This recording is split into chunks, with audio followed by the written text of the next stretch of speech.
Hello नमस्कार दोस्तों, जय हिंद। सभी का स्वागत है एक बार फिर से अपने यूट्यूब चैनल मिशन डिफेंस में। दोस्तों आज वीडियो सीरीज का 5वां पार्ट है। 4 पार्ट ऑलरेडी मैं चैनल पर डाल चुका हूं, आप जाके उनको चेक कर सकते हैं। ये 5 पार्ट या जितने भी मैं क्वेश्चन कराने वाला हूं 500 क्वेश्चन इन सभी पार्ट में इस वीडियो सीरीज में, तो ये सभी 500 क्वेश्चन वे क्वेश्चन है जो कि इंपॉर्टेंट है आपके सभी डिफेंस एग्जामिनेशन के लिए। चाहे आप वो एयरफोर्स ले लीजिए, नेवी ले लीजिए, एनडीए ले लीजिए, कोस्ट गार्ड ले लीजिए, या इसके अलावा भी जो भी डिफेंस एग्जाम होते हैं, चाहे आर्मी के 1 डे एग्जाम होते हैं जो रिटन टेस्ट होता है, या फिर आप ले सकते हैं एसएससी जीडी के लिए। ये सभी के लिए बहुत इंपॉर्टेंट क्वेश्चन होने वाला है, क्योंकि इसी तरीके के क्वेश्चन आपको वहां देखने को मिलेंगे। मैंने उन्हीं क्वेश्चन को यहां पे ले रखा है जो कि आपके प्रीवियस ईयर क्वेश्चन है, या जो कि आने की बहुत ज्यादा संभावना है, या जिससे रिलेटेड क्वेश्चन आने की बहुत ज्यादा संभावना है। उन्हीं क्वेश्चन को मैंने यहां पे ले रखा है।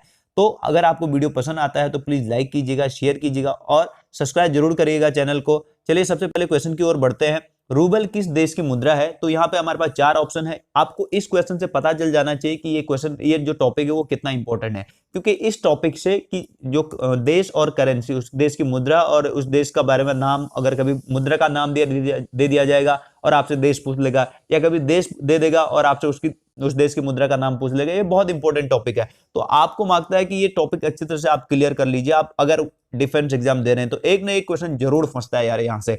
तो यहाँ पे 4 ऑप्शन है, जापान, स्पेन, बांग्लादेश या रूस। तो इसका राइट आंसर है रूस। इसको आप याद करने का तरीका है रूस और रूस से रूबल। तो रूबल किस देश की मुद्रा है? तो यहाँ पे सीधे सीधे आ जाएगा रूस। और जापान की क्या है? जापान की एन। स्पेन की क्या है? यूरो। और बांग्लादेश की है टका। आपने टका नाम तो सुना होगा, बहुत सारे लोग इंडिया में भी इसका यूज करते हैं। जैसे जो बंगाली लोग होते हैं उसको टका बोलते हैं, रुपए को ज्यादातर। अगला है रेगुर मिट्टी का दूसरा नाम क्या है? तो रेगुर मिट्टी का जो दूसरा नाम है वो है काली मिट्टी। तो ये मिट्टी वाला जो चैप्टर है वो भी बहुत इंपॉर्टेंट है। कभी कभी जलोढ़ मृदा से भी क्वेश्चन आ जाते हैं, कभी कभी काली मिट्टी से आ जाते हैं, कभी कभी ये पूछ लिया जाता है कि इस चीज की खेती के लिए किस तरीके की मृदा बहुत ज्यादा जरूरी होती है। तो ये जो काली मिट्टी है, काली मिट्टी को रेगुर मिट्टी भी बोलते हैं, बहुत इंपॉर्टेंट है। और साथ में ये आता है कि काली मिट्टी में किसकी खेती होती है? अब देखिए इसमें पोटास की मात्रा बहुत ज्यादा होती है। क्या होती है? पोटास की मात्रा बहुत ज्यादा होती है। जब पोटास की मात्रा बहुत ज्यादा होती है तो इसमें कपास अच्छा पैदा होता है। क्या पैदा होता है? कपास अच्छा पैदा होता है। तो ये बहुत इंपॉर्टेंट है कि कपास की खेती किस मिट्टी में की जाती है? काली मिट्टी में। और काली मिट्टी में किसकी अधिकता होती है? पोटास की अधिकता होती है। अगले क्वेश्चन की ओर बढ़ते हैं। बहुत इंपॉर्टेंट क्वेश्चन है। यहाँ पे आपको सभी प्रयाग के बारे में अच्छी तरह से क्लियर बताऊंगा। यहाँ पे निम्न में से किस स्थान पर अलकनंदा और गंगा का संगम, सॉरी यहाँ पे गंगा नहीं होना चाहिए, इसको गंगा की जगह ये होगा भागीरथी। क्या होगा? भागीरथी। अलकनंदा और भागीरथी नदी का संगम है। अब ये उत्तराखंड में देवप्रयाग में है। कहां पे है? उत्तराखंड के देवप्रयाग में अलकनंदा और भागीरथी नदी मिलती है, और वहां पे से संयुक्त धारा मिलकर बनाती है क्या? गंगा बनाती है। क्या बनाती है? गंगा बनाती है। अब यहाँ पे देख लेते हैं कि यहाँ पे जो गंगा बनाती है, तो उससे पहले क्या गंगा में केवल अलकनंदा और भागीरथी नदी थी क्या? नहीं।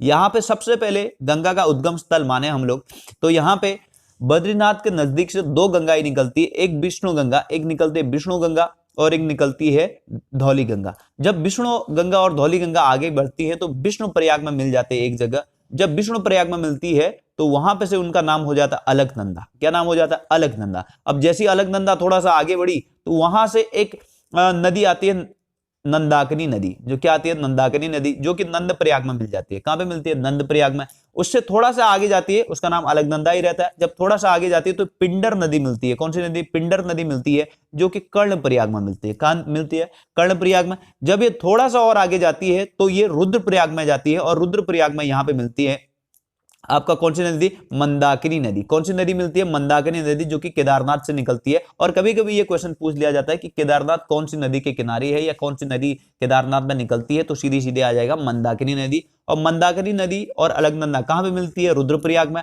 और जैसे ही थोड़ा आगे की ओर बढ़ते हैं तो यहाँ पे भागीरथी नदी आती है, जो कि उत्तरकाशी की ओर गोमुख ग्लेशियर से आती है। आप सीधे सीधे गंगा कहां से निकलती है? आप गोमुख ग्लेशियर लगाते हैं तो ये वही भागीरथी नदी निकलती है जहां से जो गोमुख ग्लेशियर से आती है। तो ये अलकनंदा और कौन सी भागीरथी नदी कहां पे मिल जाती है? देवप्रयाग, जो कि 5 प्रयागों में से सबसे ज्यादा इंपॉर्टेंट है, सबसे ज्यादा पूछे जाने वाला है। तो ये देवप्रयाग में मिल जाती है। कौन कौन सी नदियां मिल जाती है? भागीरथी और कौन सी? अलकनंदा। और यहीं पे जो संयुक्त धारा है वो बनाती है गंगा बनाती है। क्या बनाती है? गंगा बनाती है। इसी तरह से गंगा में बहुत सारी नदियां आगे आगे मिलती है, जैसे यमुना मिलती है, इलाहाबाद में मिल जाती है, प्रयागराज में।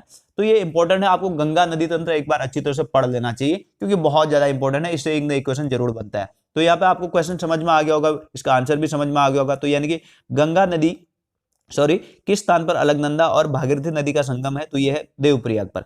नेक्स्ट क्वेश्चन की ओर बढ़ते हैं, प्लासी की लड़ाई कब लड़ी गई थी भाई? आखिर प्लासी की लड़ाई क्यों लड़ी गई थी जान लेते हैं। जब ब्रिटिश शासन था या ईस्ट इंडिया कंपनी थी, तब के टाइम पे ब्रिटिश के नाम पे ईस्ट इंडिया कंपनी भारत में थी, तो इन्होंने क्या सोचा कि अब तो यार बहुत ज्यादा व्यापार हो गया, और व्यापार के साथ साथ थोड़ा यहाँ की जो पावर है, रूलिंग पावर है, उसको भी अपने हाथ में ले लिया जाए। यहाँ की जो रेवेन्यू यानी कि कर को इकट्ठा करने के, राजस्व इकट्ठा करने की जो पावर है, उसको भी अपने पास ले लिया गया। तो इन्होंने क्या किया, 1757 में बंगाल के जो नवाब था सिराजुद्दौला, उसके साथ लड़ाई कर ली। और जो प्लासी की लड़ाई में ईस्ट इंडिया कंपनी का गवर्नर था वो था रॉबर्ट क्लाइव। कभी कभी पूछ लिया जाता है क्या था, रॉबर्ट क्लाइव। रॉबर्ट क्लाइव ने ईस्ट इंडिया कंपनी की ओर से लड़ा था, और यहां बंगाल की ओर से लड़ रहा था सिराजुद्दौला। क्या लड़ रहा था? सिराजुद्दौला। इस युद्ध में सिराजुद्दौला मारा जाता है और ईस्ट इंडिया कंपनी की जीत हो जाती है, और यहीं पर से बंगाल में ईस्ट इंडिया कंपनी यानी कि अंग्रेजों का वर्चस्व हो जाता है। वही यहां पर पूरा का पूरा कंट्रोल जो है बंगाल का, वो किसके हाथ में आ जाता है? ईस्ट इंडिया कंपनी के हाथ में। नेक्स्ट क्वेश्चन की ओर बढ़ते हैं, हाइग्रोमीटर से क्या नापा जाता है? चार ऑप्शन आपके पास हैं, चार के चार इंपॉर्टेंट हैं। वायु वेग, अब यहाँ पे हाइग्रोमीटर की सबसे पहले बात कर लें तो ये आर्द्रता नापा जाता है, जिसको आप हम लोग ह्यूमिडिटी बोलते हैं। अगर इंग्लिश में बोलेंगे तो ह्यूमिडिटी, या अगर बोलेंगे तो आर्द्रता। अगर इसको समझते हैं आर्द्रता क्या होती है, देखिए जब हवा ज्यादा नम हो जाती है, नम का मतलब अब इसको आसान भाषा में समझाते हैं कि अगर आप लेते हैं कि 1 लीटर हवा लेते हैं आप किसी उसमें, तो उसमें कितनी अधिक पानी की मात्रा है, जितनी अधिक पानी की मात्रा होगी वही क्या होगी? आर्द्रता होगी। जैसे बरसात के दिनों में आर्द्रता बहुत ज्यादा हो जाती है। क्यों हो जाती है? क्योंकि हवा में हर जगह पर क्या रहता है? पानी रहता है। आपको पता है पानी, उसी को हम लोग उमस बोलते हैं। तो आर्द्रता किससे नापी जाती है? हमारा किससे नापी जाती है? ये नापी जाती है हमें हाइग्रोमीटर से। अच्छा, वायु वेग किससे नापा जाता है? ये नापा जाता है एनीमोमीटर से। किससे नापा जाता है? एनीमोमीटर से नापा जाता है। अगला है उच्च ताप, किससे नापा जाता है? उच्च ताप नापा जाता है पायरोमीटर। किससे नापा जाता है? पायरोमीटर। Pyrometer, pyrometer. अगर नॉर्मल ताप बोला जाए तो आपको लिखना पड़ेगा थर्मामीटर, पर उच्च ताप बोल रहा है तो पायरोमीटर। क्या है? पायरोमीटर। और वातावरणीय दाब आप सभी लोग जानते हैं, इसको नापने का तरीका है बैरोमीटर। क्या है? Barometer, barometer. नेक्स्ट क्वेश्चन की ओर बढ़ते हैं, भारत रत्न पदक पर क्या अंकित रहता है? अब आपको पता है भारत रत्न आपने देख रखा होगा, नहीं देख रहा है तो ये देख लीजिए। ये भारत रत्न एक पीतल के पत्ते की आकृति का होता है, पीतल का पत्ता होता है, और इसके बीच में जो ये बना है ये सूर्य बना रहता है। तो यानी कि भारत रत्न में किस चीज का चिन्ह रहता है? तो ये रहता है सूर्य का। बी ऑप्शन इसका सही हो जाए। अब थोड़ा सा भारत रत्न के बारे में जान लेते हैं, जो भारत रत्न से इंपॉर्टेंट क्वेश्चन आते हैं। भारत रत्न जो है वो भारत का सबसे बड़ा नागरिक सम्मान है।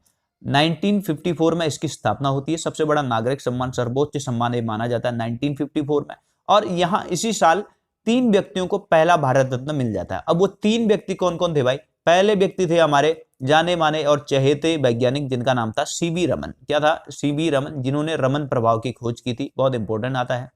दूसरे जो व्यक्ति थे वो आ जाता हमारा सी राजगोपालाचारी। कौन थे? सी राजगोपालाचारी। अब ये सी राजगोपालाचारी में एक चक्रवर्ती राजगोपालाचारी आता है, तो ये इसके बारे में आता है कि ये क्या थे, या इनके बारे में कभी पूछ लिया जाता है। तो भारत के पहले गवर्नर जनरल थे। भारत के पहले गवर्नर जनरल थे जो कि भारतीय थे। इससे पहले जो भी गवर्नर जनरल बने भारत के, तो वो कौन थे? वो सारे के सारे थे भाई ब्रिटिश थे। अब भारत के पहले गवर्नर जनरल बनते जो भारतीय थे, और इसके बाद गवर्नर जनरल का पद भी क्या कर दिया? खत्म कर दिया। यानी कि ये भारत के आखिरी गवर्नर जनरल भी थे और पहले भारतीय गवर्नर जनरल थे। कौन थे भाई? सी राजगोपालाचारी। और तीसरा मिलता है भाई हमारा डॉक्टर सर्वपल्ली राधाकृष्णन को। सर्वपल्ली राधाकृष्णन को। अब ये कौन थे? सर्वपल्ली राधाकृष्णन। टीचर्स डे आपने मनाया होगा 5 सितंबर को, हर साल शिक्षक दिवस मनाते हैं हर साल। तो इनका जो बर्थडे था वो 5 सितंबर को इन्हीं की याद में, इनके बर्थडे की याद में ही टीचर्स डे मनाया जाता है। और ये भारत के पहले उपराष्ट्रपति यानी कि वाइस प्रेसिडेंट भी रह चुके थे,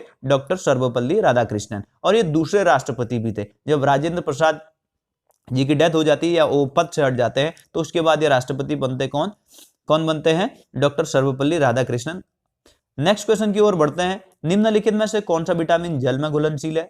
vitamin C, vitamin D, vitamin A, vitamin K. तो यहाँ पे आ जाएगा विटामिन सी, इसका राइट आंसर है। देखिए विटामिन बी और सी जो होते हैं बहुत इंपॉर्टेंट है, ये जल में घुलनशील होते हैं, H2O में, वाटर में घुलनशील होते हैं। और बाकी जो ए, डी, ई और के है, ए, डी, ई और के है, ये सारे के सारे 4 के 4, ये सारे के सारे घुलनशील होते हैं वसा में। किस में घुलनशील होते हैं? वसा में। बहुत बार पूछा जाता है वसा में कौन से हैं? ए, डी, ई, के। और जल में कौन से हैं? बी और सी।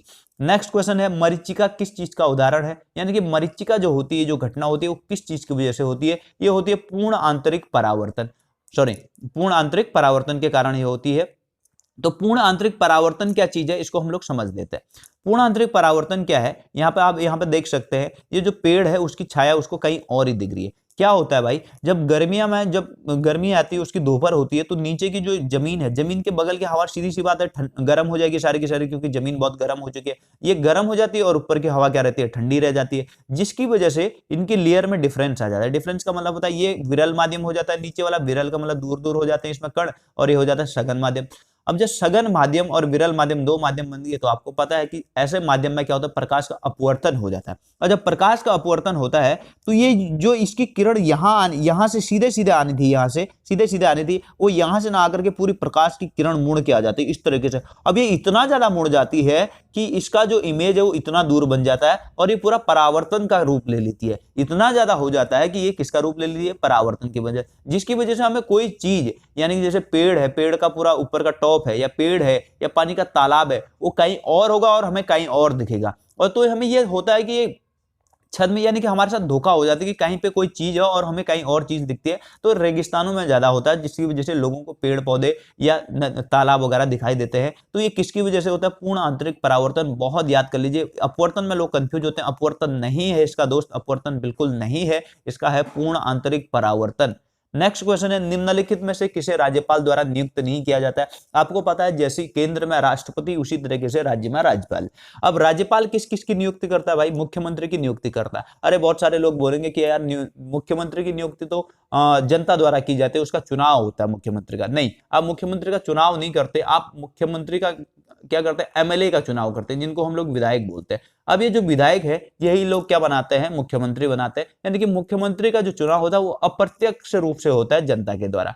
अब क्या होता है, जो भी एमएलए है ये बोलेंगे भाई हमारा लीडर ये है। बहुत सारे जो एमएलए है वो क्या बोलेंगे, हमारा लीडर ये है। बहुत सारे उन लोगों ने बोला कि हमारा लीडर ये है, तो वो सीधे सीधे राज्यपाल उसे मुख्यमंत्री चुन लेगा। अब एमएलए लीडर किसको बोलेंगे, जिनका बहुमत ज्यादा होगा, यानी कि जिस पार्टी के एमएलए ज्यादा होंगे, तो क्या बोलेंगे लोग, हाँ भाई कि हमारा मुख्यमंत्री ये बनेगा, तो राज्यपाल उसी की नियुक्ति कर देता है। तो राज्यपाल द्वारा मुख्यमंत्री की नियुक्ति होती है। जैसे प्रधानमंत्री की नियुक्ति किसके द्वारा होती है, राष्ट्रपति के द्वारा होती है। नेक्स्ट क्वेश्चन है महाअधिवक्ता। महाअधिवक्ता क्या होता है, ये जैसे attorney general of India Bharat का महान्यायवादी होता है, उसी तरीके से केंद्र सरकार, राज्य सरकार क्या होता है, सबसे बड़ा वकील होता है, यानी कि लॉ ऑफिसर होता है, या कानून ऑफिसर होता है, कानून अधिकारी होता है महाअधिवक्ता। तो इसकी भी नियुक्ति जो होती है वो राज्यपाल द्वारा होती है। राज्य से लोक सेवा आयोग, यानी कि जो जैसे यूपीएससी है, यानी यूनियन पब्लिक सर्विस कमीशन है, उसकी सदस्यों की नियुक्ति कौन करता है, राष्ट्रपति करता है। पर लेकिन जो स्टेट पब्लिक सर्विस कमीशन है, यानी जैसे यूपी पीसीएस है, यूके पीसीएस है, बिहार पीसीएस है, तो इनके जो सदस्य होते हैं राज्य लोक सेवा आयोग के, उसकी करते हैं राज्यपाल करता है। सीधी सी बात है, राज्य में राज्यपाल ही करेगा। अगला आता है उच्च न्यायालय के न्यायाधीश। अब उच्च न्यायालय के जो न्यायाधीश होते हैं, इसमें बहुत सारे लोग कंफ्यूज होंगे, उच्च न्यायालय राज्य का होता तो इसको भी राज्यपाल ही करेगा। नहीं, इसको करता है राष्ट्रपति करता है। उच्च न्यायालय के न्यायाधीश और सुप्रीम कोर्ट के न्यायाधीश जो भी होते हैं, उनको करता है राष्ट्रपति करते हैं। न्यायाधीश पे राज्यपाल का कोई भी दबाव नहीं रहता है। नेक्स्ट क्वेश्चन है, कौन सा उम्मीदवार निर्विरोध राष्ट्रपति पद के लिए निर्वाचित हुए। डॉक्टर राजेंद्र प्रसाद, वीवी गिरी, नीलम संजीव रेड्डी या जाकिर हुसैन। चारों के बारे में जान लेते हैं। वैसे तो इसका राइट आंसर है नीलम संजीव रेड्डी, जो कि निर्विरोध चुने गए थे। बहुत बार पूछा जाता है। राजेंद्र प्रसाद क्या थे, पहले थे और 2 बार चुने गए थे, पहले भी थे और 2 बार चुने गए थे। इंपॉर्टेंट चीज, बीबी गिरी कौन थे, बीबी गिरी कौन थे भाई, सबसे पहले ऐसे उपराष्ट्रपति थे जो कार्यवाहक राष्ट्रपति बने। अब कार्यवाहक राष्ट्रपति क्या होता है, जब कोई राष्ट्रपति अपने समय काल के दौरान मर जाता है या डाई कर जाता है, तो क्या होता है, उसकी जो उस समय का उपराष्ट्रपति यानी कि वाइस प्रेसिडेंट है, वो क्या बन जाता है, राष्ट्रपति बन जाता है। तो कार्यवाहक राष्ट्रपति जो सबसे पहले बने थे वो बने थे वीवी गिरी। हालांकि ये बाद में खुद एक चुनाव के दौरान, चुनाव के बाद खुद राष्ट्रपति चुने जा चुके थे। अगला है नीलम संजीव रेड्डी, जिसके बारे में मैंने बता दिया, निर्विरोध चुने गए थे और ये सबसे यंग एज में राष्ट्रपति बने थे, जो कि 64 साल में बने। देखिए 64 साल में बने, फिर भी सबसे यंग हैं ये पूरे राष्ट्रपतियों में। अगला है जाकिर हुसैन। जाकिर हुसैन पहले मुस्लिम थे, फर्स्ट मुस्लिम भी थे और अपने समय काल के दौरान मरने वाले या स्वर्गवास जिनका हो गया वो थे डॉक्टर जाकिर हुसैन, जिनका अपने समय राष्ट्रपति रहते हुए जिनकी मृत्यु हो गई थी। नेक्स्ट क्वेश्चन की ओर बढ़ते हैं। ओरिजिन ऑफ स्पीशीज के लेखक कौन थे, यहाँ पे थोड़ा सा गलत हो गया है, ये लेखक आएगा। ओरिजिन ऑफ स्पीशीज के लेखक कौन थे, तो इसका राइट आंसर है डार्विन। डार्विन ने ओरिजिन ऑफ स्पीशीज लिखी, उन्होंने हर जीव के बारे में किस तरीके से वो क्रमिक विकास करता है उसके बारे में इन्होंने लिख रखा है। कभी ये पूछ लिया जाता है कि ये ओरिजिन ऑफ स्पीशीज लिखने के लिए वो एक बार उन्होंने क्या किया था, एक द्वीप पर चले गए थे और बहुत देर समय के लिए वो वहीं रहे। तो कौन से द्वीप पर गए थे ये? गैलापागोस द्वीप पर। कौन से पैगोस द्वीप पर? गैलापागोस द्वीप पर। गैलापागोस द्वीप पर ये चले गए थे, गैलापागोस द्वीप पर। नेक्स्ट क्वेश्चन की ओर बढ़ते हैं। त्रिपिटक ग्रंथ किससे संबंधित है? तो यह है बौद्ध धर्म से। जिस तरीके से हमारा पवित्र ग्रंथ है रामायण महाभारत, उसी तरीके से बौद्ध धर्म का त्रिपिटक ग्रंथ क्या है? पवित्र है। इसमें से तीन पिटक है। कौन कौन सा है? विनय पिटक। कौन सा है? विनय पिटक। त्रि का मतलब तीन है, शुद्ध पिटक और अभिधम्म पिटक। ये तीन पिटक है जो कि किसके हैं? बौद्ध धर्म के। नेक्स्ट है मानव शरीर की सबसे बड़ी कोशिका कौन सी होती है? तो ये होती है तंत्रिका कोशिका। मानव शरीर की सबसे बड़ी कोशिका होती है। अगर पूछ लिया जाए वैसे सबसे बड़ी कोशिका कौन सी होती है विश्व में? वो होती है शुतुरमुर्ग का अंडा। शुतुरमुर्ग का अंडा होता है सबसे बड़ी कोशिका, शुतुरमुर्ग का अंडा। पर लेकिन मानव शरीर में पूछा जाए तो क्या होगा? वो तंत्रिका कोशिका। नेक्स्ट क्वेश्चन की ओर बढ़ते हैं। नोबेल पुरस्कार अल्फ्रेड नोबेल के नाम पर बना है, जिन्होंने खोज की थी। किस चीज की खोज की थी भाई? अल्फ्रेड नोबेल ने डायनामाइट की खोज की थी। नोबेल पुरस्कार कब से दिया जाता है? 1901 से दिया जाता है। और ये किसके द्वारा दिया जाता है? स्वीडिश एकेडमी के द्वारा दिया जाता है। किसके द्वारा? स्वीडिश एकेडमी के द्वारा दिया जाता है। और ये कितने क्षेत्रों में अभी दिया जाता है? ये 6 क्षेत्रों में अभी दिया जाता है भाई। जब ये बना था कितने क्षेत्रों में दिया जाता था भाई? 5 क्षेत्रों में दिया जाता था। तो ये 6 कैसे हुआ? 1969 में क्या हुआ? 1969 में इसमें इकोनॉमिक्स को भी जोड़ दिया, यानी कि अर्थशास्त्र में भी इसको क्या मिलने लग गया? नोबेल पुरस्कार मिलने लग गया। इससे पहले ये केवल 5 क्षेत्रों में मिलता था। भौतिकी में मिलता था, रसायन में मिलता था, मेडिसिन यानी कि दवाओं मेडिसिन में मिलता था, अगला है साहित्य में मिलता था, फिर मिलता था शांति में। पर लेकिन इकोनॉमिक्स यानी कि अर्थशास्त्र 1969 से जोड़ दिया गया। नेक्स्ट क्वेश्चन है लाल रुधिर कणिका कहां बनती है? डैश में बनती है। तो यह अस्थि मज्जा में बनती है, जिसको आप प्लीहा बोलते हैं, बोन मैरो बोलते हैं। यहां बनती है, हड्डी के जो अंदर होता है उसको बोलते हैं बोन मैरो यानी कि अस्थि मज्जा। यहीं ये बनती है और यहीं ये खत्म हो जाती है। इसका कार्यकाल होता है 120 दिन का, अधिकतम होता है 120 दिन का कार्यकाल होती है। और ये कहां से बनती है? ये अस्थि मज्जा से बनती है और खत्म भी कहीं हो जाती है? अस्थि मज्जा में। जिसकी वजह से अस्थि मज्जा को बोलते हैं कब्रिस्तान, बोलते हैं आरबीसी का। आरबीसी का कब्रिस्तान, रेड ब्लड सेल का क्या बोलते हैं? कब्रिस्तान भी बोलते हैं। नेक्स्ट क्वेश्चन है चाबार बंदरगाह किन देशों द्वारा संयुक्त रूप से बनाया गया? तो ये था इसका option number A, Iran, Afghanistan और भारत। ये है चाबार पोर्ट। ये जस्ट पाकिस्तान के ग्वादर पोर्ट के जस्ट नजदीक है चाबार पोर्ट, जो कि ईरान में मौजूद है। कभी कभी ये भी पूछ लिया जाएगा चाबार पोर्ट का है, ईरान में मौजूद है। यहाँ पे 3 देशों का यहाँ पे आधिपत्य है। एक तो भारत अपना, अगला ईरान जहां बना है, और एक है अफगानिस्तान। इन्होंने व्यापार को सुगम बनाने के लिए इस पोर्ट को क्या बनाया है? इस पोर्ट की स्थापना कर रखी है। नेक्स्ट क्वेश्चन है दिसंबर 1929 के लाहौर के कांग्रेस अधिवेशन में किस चीज पर जोर दिया गया था? तो ये दिया गया था पूर्ण स्वराज। बहुत बार पूछा जाता है कि पूर्ण स्वराज का नारा कहां दिया गया? 1929 के लाहौर अधिवेशन में। और दिया किसने था? ये दिया था जेएल नेहरू यानी कि जवाहरलाल नेहरू ने दिया था। नेक्स्ट क्वेश्चन है भारतीय प्रेस की स्वतंत्रता के प्रणेता किसे कहा जाता है? बहुत इंपॉर्टेंट क्वेश्चन है, कभी कभी पूछ लिया जाता है ये। तो ये है चार्ल्स मेटाकॉप। बहुत इंपॉर्टेंट है, बहुत बार पूछा भी जा चुका है। चार्ल्स मेटाकॉप थे जिन्होंने भारतीय प्रेस को स्वतंत्रता दी थी। इससे पहले बर्नाक्यूलर प्रेस एक्ट आया था, जिसमें क्या हो गया था कि वहां पे भारतीय अखबारों पे बहुत ज्यादा बैन लग गया था, बहुत अलग अलग तरीके से एक्ट लगा दिए गए थे। पर लेकिन चार्ल्स मेटाकॉप ने क्या किया? भारतीय प्रेस को पूरी तरह से स्वतंत्रता दे दी क्वेश्चन पूछने की, या अपना जो भी चीज प्रेस का कार्य होता है उसको कार्य करने की, चार्ल्स मेटाकॉप ने। अब लॉर्ड डफरिन के बारे में जान लेते हैं। लॉर्ड डफरिन कौन थे भाई? 1885 में ये गवर्नर जनरल थे। तो यहीं से पता चलना चाहिए 1885 में क्या बनी थी? कांग्रेस बनी थी। यानी कि कभी पूछ लिया जाएगा कि कांग्रेस के टाइम पे कौन गवर्नर जनरल थे? Lord Dufferin. अब लॉर्ड रिपन की बात कर लेते हैं। तो 1881 में 1881 में जो जनगणना हुई थी, पहली जनगणना, नियमित जनगणना, वो किसने कराई थी? लॉर्ड रिपन ने कराई थी। डलहौजी का बहुत इंपॉर्टेंट है, इसको तो हर किसी ने सुना होगा। ये हड़प नीति भाई इसकी फेमस थी। हड़प नीति मतलब राज्यों को हड़प लेता था भारत के। और दूसरी इंपॉर्टेंट चीज है, इसने अच्छा काम जो किया, भारत में डाक व्यवस्था और रेल लाइन जो बिछी थी वो लॉर्ड डलहौजी के टाइम पे, डाक और रेल जो हुई थी वो डलहौजी के टाइम पे स्टार्ट हुई थी। अगला है संघ लोक सेवा आयोग के सदस्यों की नियुक्ति कौन करता है? तो यूपीएससी के जो सदस्य है उनकी नियुक्ति जो करता है वो राष्ट्रपति करता है भाई। उनके कौन करता है? राष्ट्रपति करना है। अभी के टाइम पे यूपीएससी के जो चेयरमैन है वो कौन है? प्रदीप जोशी। कौन है? प्रदीप जोशी। बहुत बार इंपॉर्टेंट पूछा जाता है। प्रदीप जोशी यूपीएससी के चेयरमैन है, अभी अध्यक्ष है। नेक्स्ट क्वेश्चन है हाइड्रोजन की खोज किसने की? बहुत बहुत इंपॉर्टेंट है, पर लेकिन बहुत रेगुलर क्वेश्चन नहीं है, पर लेकिन इंपॉर्टेंट है, कभी आ जाएगा तो आपको इसको करना है। तो इसका आंसर है कैवेंडिश। इलेक्ट्रॉन, प्रोटॉन, न्यूट्रॉन की तो खोज पूछता ही रहता है, पर लेकिन आपको हाइड्रोजन की खोज के बारे में पता होना चाहिए, और जिसके खोज करता है कैवेंडिश। एक बार अच्छी तरह से याद कर लीजिए, कैवेंडिश हाइड्रोजन की खोज करता। नेक्स्ट क्वेश्चन है भारतीय राष्ट्रीय कांग्रेस का पहला मुस्लिम अध्यक्ष कौन था? तो यहां पर राइट आंसर आ जाता है हमारा बदरुद्दीन तैयब जी, जो कि 1887 में भारतीय राष्ट्रीय कांग्रेस की क्या करते हैं? अध्यक्षता करते हैं। और इससे इंपॉर्टेंट क्वेश्चन, भारतीय राष्ट्रीय कांग्रेस से इसकी स्थापना हुई थी 1885 में, इसकी स्थापना हुई थी। इसके पहले अध्यक्ष, फर्स्ट अध्यक्ष थे कौन थे? व्योमेश चंद्र बैनर्जी। व्योमेश चंद्र बैनर्जी इसके फर्स्ट अध्यक्ष थे। और इसकी जो खोज की थी, सॉरी खोज का मतलब इसकी जो स्थापना की थी वो किसने की थी? ए.ओ. ह्यूम, एक आईसीएस इंडियन सिविल सर्विसेज के ऑफिसर थे। ए.ओ. ह्यूम अंग्रेज ऑफिसर थे। इन्होंने, ए.ओ. ह्यूम ने क्या की थी? इसकी स्थापना की थी 1985 में।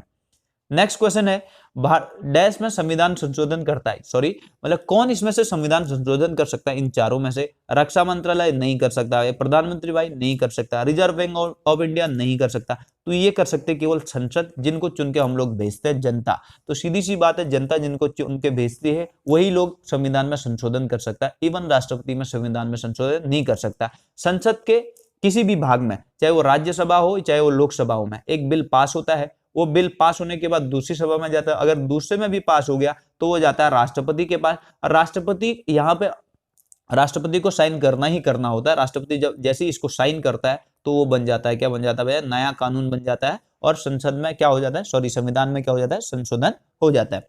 नेक्स्ट क्वेश्चन है नूरजहां का असली नाम क्या था? तो इसका राइट आंसर है मेहरुनिसा। नूरजहां कौन थी? शाहजहां की माताजी थी। और मुमताज महल कौन थी? शाहजहां की बीवी थी, जिनके नाम पर उन्होंने क्या बनाया था? ताजमहल का निर्माण किया था।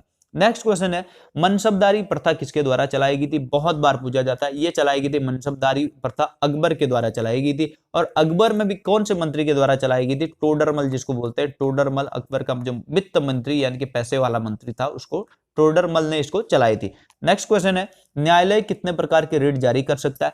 तो भाई बहुत इंपॉर्टेंट है, हमारे संविधान में 5 तरीके के रिट के बारे में बोला गया है। और 5 तरीके के रिट जारी करने का अधिकार किस किस को है? सुप्रीम कोर्ट और हाई कोर्ट दोनों को है। कौन से आर्टिकल के अनुसार इनको ये जो रिट जारी करने का अधिकार है? एक तो इसको है आर्टिकल 32 के अकॉर्डिंग, और इसको है आर्टिकल 226 के अकॉर्डिंग। ये क्या कर सकता है? रिट जारी कर सकता है। तो यहां पे ये चीज आपको क्लियर होगी कि सुप्रीम कोर्ट और हाई कोर्ट दोनों तरीके की रिट जारी कर सकता है। और आर्टिकल 32 को एक इंपॉर्टेंट क्वेश्चन जो कि पूछा जाता है कि बी.आर. अम्बेडकर ने इसको बोला संविधान की आत्मा। क्या बोला है? संविधान की आत्मा। आखिर भाई संविधान की आत्मा क्यों कहा? क्योंकि जो रिट जारी होते हैं, जब भी हमारे मौलिक अधिकारों का हनन होता है, तो अगर आप सुप्रीम कोर्ट के पास जाते हैं तो वो रिट जारी कर सकता है, जिसकी वजह से आपके जो मौलिक अधिकार है उनको बचाया जा सके। इसलिए इनको संविधान की आत्मा कहा डॉक्टर बी.आर. अम्बेडकर।